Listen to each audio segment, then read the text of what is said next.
Mari belajar politik untuk Indonesia yang lebih baik. Please subscribe, like, comment, and share YouTube saya. Teman-teman, kali ini saya ingin membahas mengenai suatu yang berbalas pernyataan ya antara Presiden ke-7 Joko Widodo dengan Presiden ke-6 Susilo Bambang Yudhoyono. Awalnya Joko Widodo itu menuduh bahwa gerakan Roy Suryo CS itu di-backingi dan didukung oleh orang besar yang kemudian ada pendukung Jokowi yang menyebutnya adalah Susilo Bambang Yudhoyono. Karena dia juga menyebut misalnya partainya berbaju biru ya. Dan mengapa itu dituduhkan kepada Roy Suryo? Karena kebetulan Roy Suryo itu pernah menjadi anggota Partai Demokrat ya, atau juga pernah menjadi menteri ya di dalam kabinet Susilo Bambang Yudhoyono ya pada saat dia di Partai Demokrat ya. Dan kita tahu bahwa tentunya Roy Suryo CS ya termasuk para pendukungnya itu menentang habis-habisan bahwa ada dana yang cukup besar, ada backing yang juga cukup besar dari orang besar yang kemudian dituduhkan kepada Susilo Bambang Yudhoyono.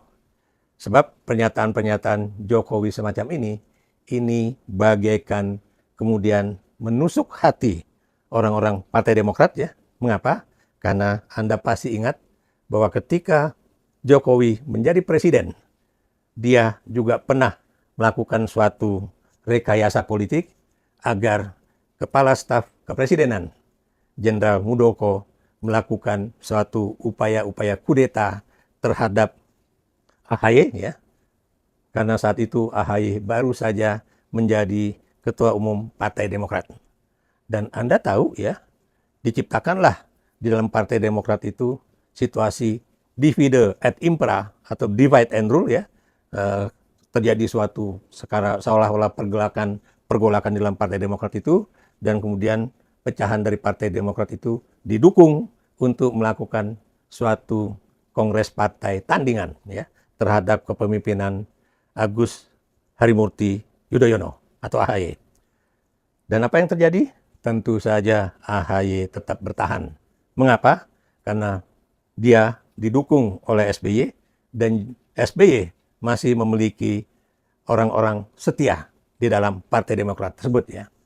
Nah, kalau kita lihat ya, saat ini yang namanya dengungan mengenai keterlibatan SBY dalam upaya yang disebut dengan kampanye ijazah palsu itu masih terus bergulir. Nah, pada saat SBY baru saja keluar dari RSPAD ya, 1 hari yang lalu beliau melakukan suatu atau mengadakan suatu kuliah peradaban ya. Kuliah peradaban mengenai situasi global dan kemudian juga mengenai yang disebut dengan pertarungan atau konflik global di tingkat dunia ya. Demikian juga apa yang terjadi dengan Indonesia ya. Kita harus belajar dari apa yang pernah terjadi di dunia ini ya. Dan SBY ya itu didampingi oleh seorang yang kita juga sangat mengenal baik ya, yaitu Dino Patijalal yang dulu pernah menjadi Wakil Menteri Luar Negeri di Republik Indonesia ini ya, dan Dino juga pernah menjadi Duta Besar RI di Washington DC. Dino menjadi moderatornya ya, dan kemudian SBY memberikan ceramah yang cukup panjang, hampir 1,5 jam ya.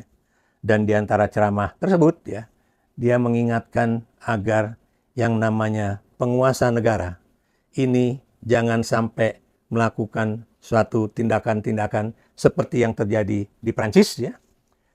Yakni bagaimana kemudian dia bertindak seperti raja ya, yang kemudian sampai menempatkan dirinya itu seperti yang dilakukan oleh Louis ke-14 ya, dan juga tentunya Louis ke-16 ya, yaitu banyak sekali berfoya-foya menghabiskan uang negara, dan kemudian juga rakyat tetap miskin, dan kemudian mereka juga menyebut diri mereka adalah l'état moi. L'état moi itu negara adalah saya, ya. Dan karena negara adalah saya, itu walaupun di Prancis itu ada tiga yang disebut dengan tiga sisi kekuasaan, ya, yaitu bahwa yang tertinggi itu adalah kaum bangsawan, dan kemudian gereja, ya, jadi ada gereja, kaum bangsawan, dan kemudian rakyat, perwakilan dari rakyat, ya. Dan Anda tahu, ya, pada 14 Juli 1789 terjadilah peristiwa Bastille. Peristiwa Bastille ini adalah serbuan rakyat ke penjara Bastille, ya, di Prancis, ya. Dan ini yang kemudian mengakhiri apa yang disebut dengan monarki absolut yang ada di Prancis, ya. Dan kita tahu Presiden Prabowo Subianto kemarin menghadiri acara Bastille di Paris, ya. Dan kemudian kita juga tahu di media-media sosial Indonesia, bahkan juga sampai ke mancanegara, performance dari Akademi Militer Indonesia dan juga mereka-mereka yang adalah perwira-perwira muda Angkatan Bersenjata Republik Indonesia atau TNI, Tentara Nasional Indonesia, benar-benar mengagumkan kita, ya. Apa yang ingin saya katakan adalah bagaimana marching band TNI tersebut, ya, memberikan suatu pertunjukan yang amat istimewa, dan mereka adalah marching band pertama yang muncul pada peringatan Hari Bastille tersebut, ya, dengan gayanya, permainan yang hebat, dengan menyanyikan lagu Maju Tak Getar, ya, dan kemudian dengan gerakan-gerakan yang amat menyenangkan, mengagumkan, ya, sampai-sampai bukan hanya jenderal Prancis yang kemudian ikut tergerak untuk menari bersama mereka, tapi juga kemudian rakyat di Prancis benar-benar terkagum-kagum pada perwira muda Tentara Nasional Indonesia, ya. Dan Prabowo di situ juga berdiri di sebelah Presiden Macron, ya, sebagai tamu kehormatan.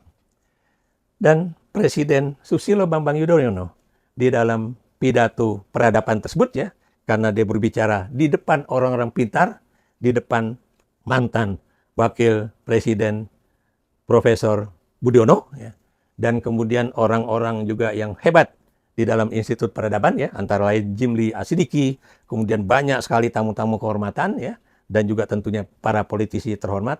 Dan karena itu Pak Susilo Bambang Yudhoyono mengatakan bahwa saya tidak mau melanggarami air laut. Apa yang dikatakan di sini, ya, bahwa air laut situ sudah asin dan jangan diberi garam. Maksudnya karena tamu-tamu itu adalah orang-orang yang pintar, dia tidak mau memberikan suatu kuliah yang seakan-akan dirinya paling pintar, padahal orang-orang di hadapan dia itu adalah orang-orang hebat di negeri ini. Apa yang dikatakan oleh Yudhoyono kemarin, ya, ini antara lain adalah bahwa sebagai seorang pemimpin atau penguasa, dia harus ingat bahwa yang namanya kekuasaan itu janganlah bertindak sewenang-wenang. Janganlah kita menjadi penguasa absolut. Janganlah kita seakan-akan seperti Louis XIV atau Louis ke-16 di Prancis pada masa itu, ya, sehingga kemudian terjadi peristiwa Bastille 14 Juli 1789, ya. Dan kita juga tahu, ya, peringatan atas peristiwa Bastille tersebut atau 14 Juli itu kemudian diperingati oleh orang-orang Prancis sebagai bagian dari munculnya peradaban Prancis, yaitu peradaban demokrasi. Dan kita tahu ketika Jenderal Napoleon Bonaparte kembali dari Mesir masuk ke Prancis, dia kemudian melakukan suatu peristiwa kudeta, ya, yang disebut dengan peristiwa kudeta 18 Brumaire, ya, di Saint-Cloud, Prancis, ya, Franco-Bucco. 18 ini lukisannya 1840, ya. Jadi kudeta Napoleon Bonaparte ini, ya, yang didukung oleh Emmanuel Joseph Siey, ya, dan kemudian juga tokoh-tokoh yang lain, itu akhirnya mengakhiri yang disebut dengan kekuasaan kaum kerajaan di Prancis, ya, dan kemudian melahirkan apa yang disebut dengan Republik Prancis, ya. Jadi apa yang disebut dengan kudeta itu sukses, ya.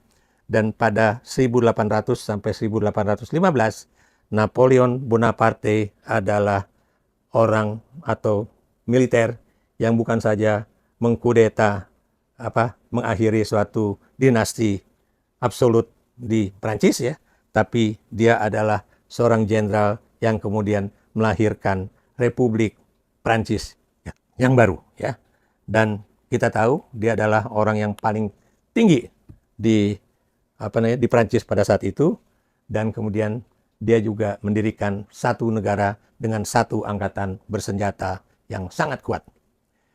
Apa yang ingin juga dikatakan oleh Presiden Susilo Bambang Yudhoyono ya, kalau kemudian kita bertindak seakan-akan negara adalah saya, ini kemudian akan tidak disukai rakyat ya, dan kemudian janganlah kita menjadi orang yang kemudian menjadi diktator yang bisa berbuat apa saja di Republik Indonesia ini ya. Apa yang dikatakan oleh Presiden Susilo Bambang Yudhoyono tersebut ya, memang ini adalah pidato kebudayaan ya.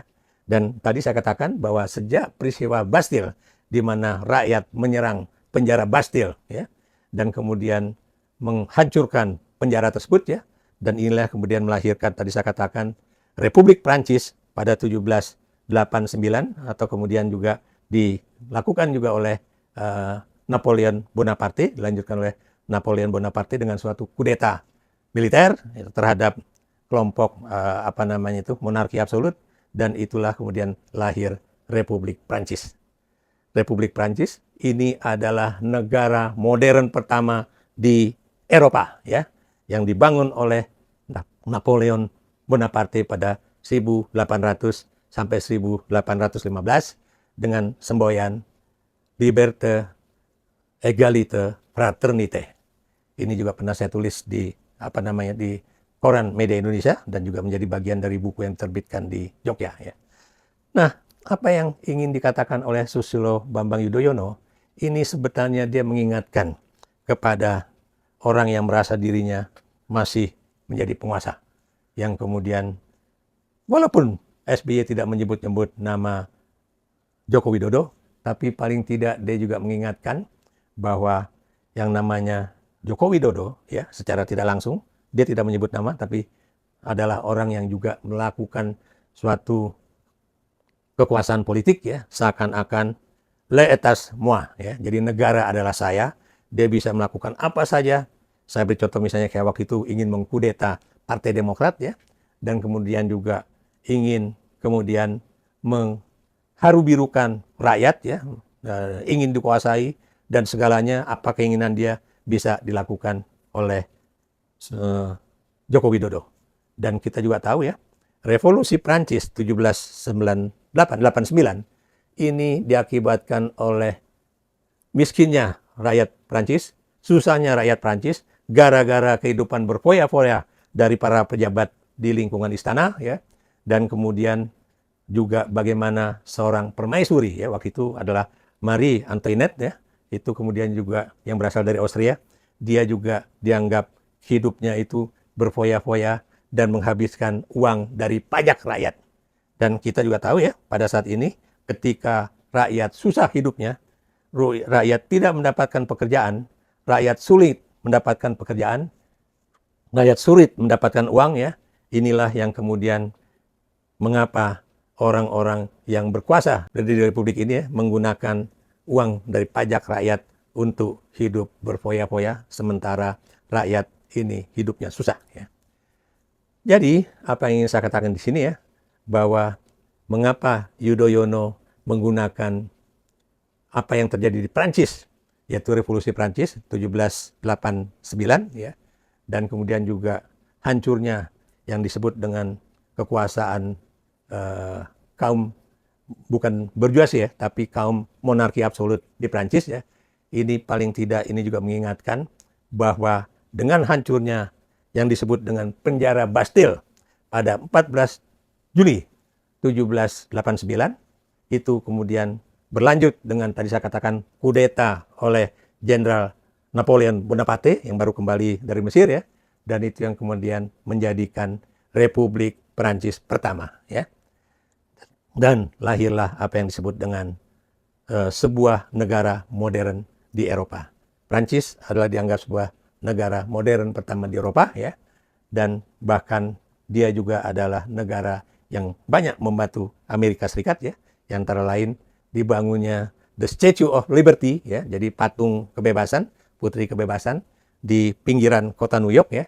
Dan mudah-mudahan Anda semua suatu saat bisa pergi ke Prancis ya, ke Champs-Élysées ya, dan mudah-mudahan Anda juga bisa pergi ke New York untuk melihat patung Dewi Kebebasan atau The Statue of Liberty, karena itulah monumen Prancis yang kemudian juga dipersembahkan untuk rakyat Amerika Serikat ya. Jadi kalau Anda perhatikan ya, apakah mungkin kemudian Jokowi bisa menandingi Susilo Bambang Yudhoyono? Menurut saya hampir tidak mungkin. Mengapa? Karena Yudhoyono itu adalah seorang yang bukan cuma berpendidikan militer yang sangat baik ya, tapi dia juga menguasai peradaban, dia juga menguasai sejarah dunia ya. Dan anak Yudhoyono, AHY, dibandingkan dengan sang fufu papa ya, yaitu Gibran Raka Buming Raka, jauh di atas Gibran Raka Buming Raka, karena AHY bukan cuma mendapatkan pendidikan kemiliteran, tapi dia juga adalah alumni dari Harvard University di Amerika Serikat ya, sebuah universitas yang juga melahirkan orang-orang pintar dan kemudian ahli dalam politik dan juga ahli dalam diplomasi internasional. Berikan pendapat Anda.